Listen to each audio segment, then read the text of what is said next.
The unaided eye is a powerful observational tool. But in 300 years since the invention of the microscope, we have learned of a world hidden within the very things that appear ordinary to our naked eyes.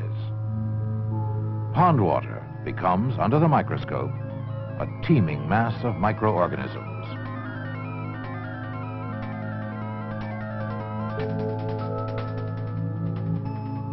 The substance, blood, appears to be a uniform red liquid. It is, in fact, a clear fluid filled with tiny cells.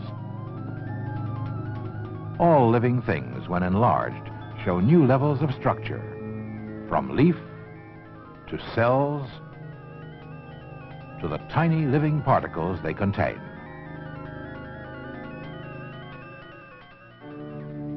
This brass instrument, made around 1900, shows all basic microscope parts, a design that hasn't changed in over 100 years. There is a mirror directing light into the microscope, a condenser lens used to focus light onto the specimen, and beneath the condenser, an iris that controls light entering the imaging system. A stage holds slides, and above it, most microscopes have a rotating turret with objective lenses, easily replaced with modern objectives for better imaging.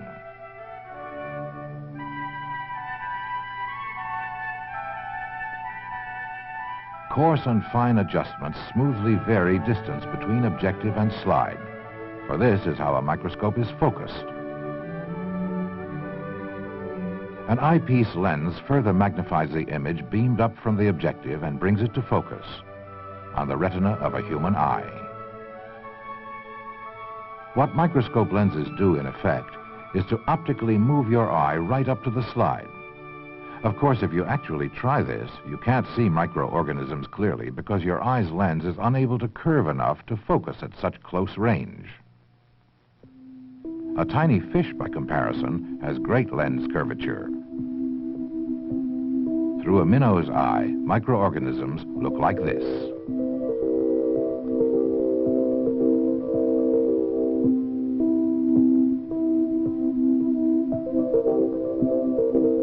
The same kind of strong curvature is designed into microscope objective lenses. They focus close enough to give you a fisheye view. Compare objective lenses of different magnifications, a short 4x and a longer 20x. For a subject, a needle lit from behind. The low-power 4x objective projects the needle's reversed image onto a plastic screen marked with a red circle showing the area that will be further magnified by the eyepiece. The 20x with stronger curvature focuses closer to the subject, projecting a wide cone that produces a larger but dimmer image. The part of the image sampled by the eyepiece appears highly magnified. However, with increased magnification, you must keep changing focus to see all aspects of the subject. At 1/4 millimeter, paramecium is about the smallest microorganism visible to the naked eye. Using a 40x objective and 10x eyepiece, paramecium appears enlarged 400 times. With a 100x objective and a 10x eyepiece, for a total magnification of 1000, you can only see the pointed end of the paramecium, covered by waving cilia, and nearby, some rod-shaped bacteria. Light itself places a limit on any further magnification, for here we are looking at structures in the size range of the shortest wavelengths of light. For example, barely visible within the spinning bacteria are granules right at the wavelength limit. Although smaller structures are present, they are invisible, too small to affect light waves. Light may set an ultimate limit, but the condenser lens has a much more immediate effect on image quality. Before condensers were used, illumination was by mirror alone. In this kind of condenserless imaging system, leaf cells look grainy and structures blend together. Changing to a higher power objective gives no more information, just the same information enlarged. The problem here is poor resolution.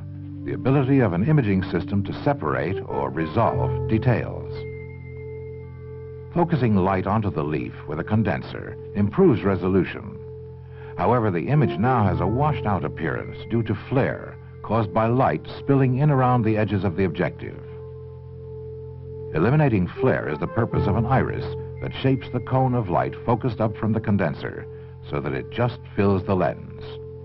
Looking in the microscope, flare vanishes as the field just begins to darken, producing a high-resolution flare-free image. The plant's food-making bodies, resembling green jelly beans, now show up clearly.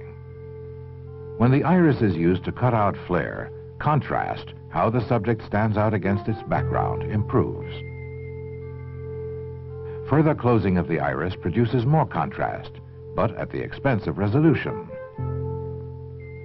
This relationship between contrast and resolution, controlled by the iris, gives you some choices when viewing clear, unstained specimens.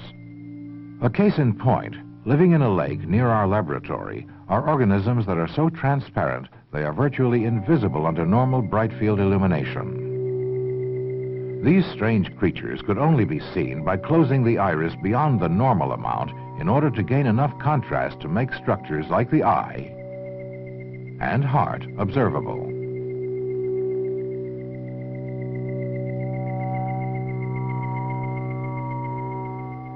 Trading off resolution for contrast can be helpful when viewing a clear subject. However, with stained specimens, contrast is built in through color, and so the iris should be adjusted for best resolution. The use of biological stains to improve contrast and to differentiate one structure from another is largely responsible for our knowledge of the microscopic makeup of plants and animals. However, the process requires killing cells and slicing them into thin sections.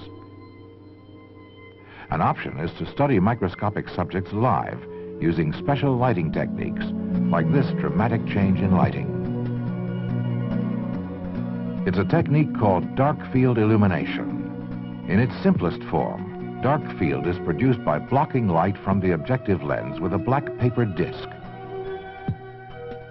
The subject is lit by beams of light focused in from the sides, but the disc prevents light from shining directly into the objective, thus the dark background. Changing from bright field to dark field shows new features, like the color of these clumps of bacteria and paramecium's bluish nucleus.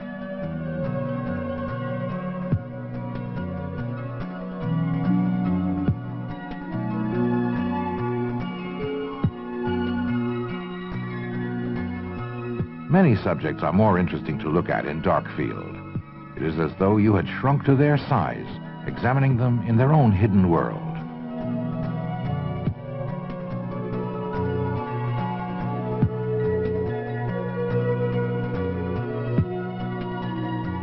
For a variation on dark field technique, make discs from transparent colored plastic.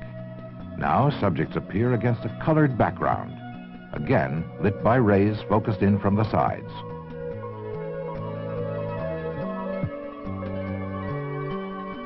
With a colored background disc in place, light focused onto the subject can also be colored.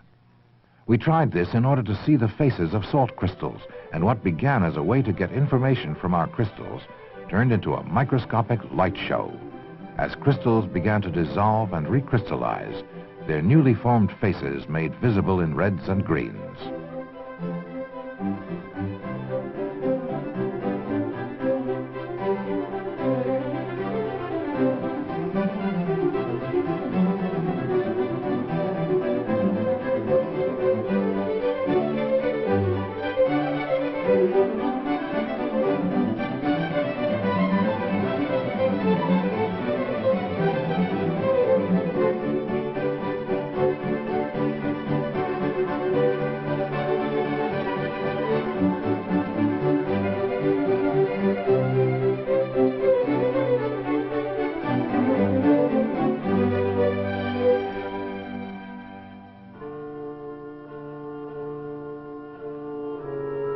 Another way to manipulate color is to use polarized light.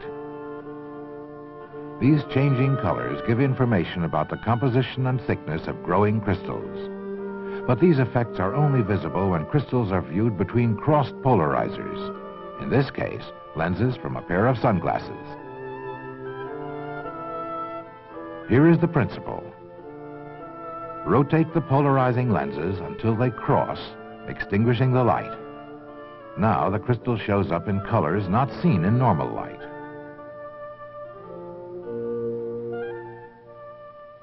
Fit your microscope with polarizers and explore a world of light and color.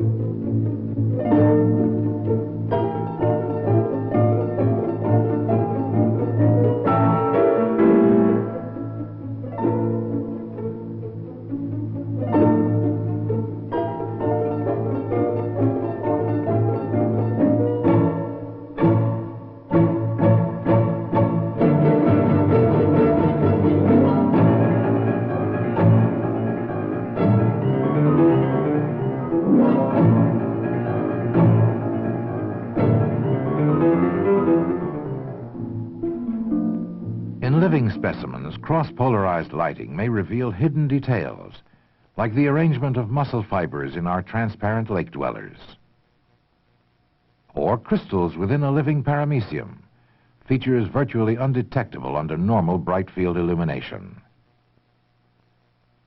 These simple but powerful techniques provide a wealth of information. But to further explore cells and tissues, biologists require special microscopes. The two main kinds are the phase contrast microscope and the differential interference microscope. Both use complicated manipulations of light to produce their revealing images. In phase contrast lighting, clear structures stand out without sacrificing resolution. This kind of revealing image, showing living processes in action, is what makes phase contrast such a valuable imaging tool.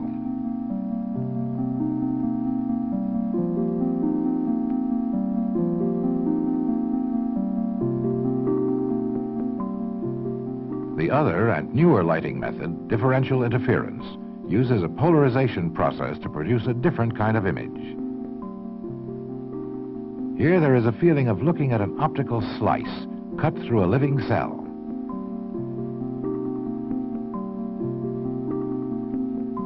A researcher may need to use all of these forms of lighting to interpret the hidden world. For example, consider euglena, a primitive one-celled organism. Under normal bright field lighting, euglena's green chloroplasts and red eye spots show up. Dark field emphasizes euglena's cell wall. Phase contrast shows the whip-like flagellum, an important structure often difficult to see in normal bright field. Differential interference gives a different impression of the flagellum and shows further details of the cell. These techniques complement each other. No one method of lighting tells the whole story. Or as Robert Hooke, one of the first biologists to explore the hidden world, wrote over 300 years ago, "I can never describe the specimen accurately without first observing it in several lights, in different positions to these lights. Only in this way have I been able to discover its true form." Using a microscope can be a mind-stretching adventure, a way to discover through observing. But the light microscope is not only a valuable scientific tool. Used with skill, it becomes a window into an amazing hidden world.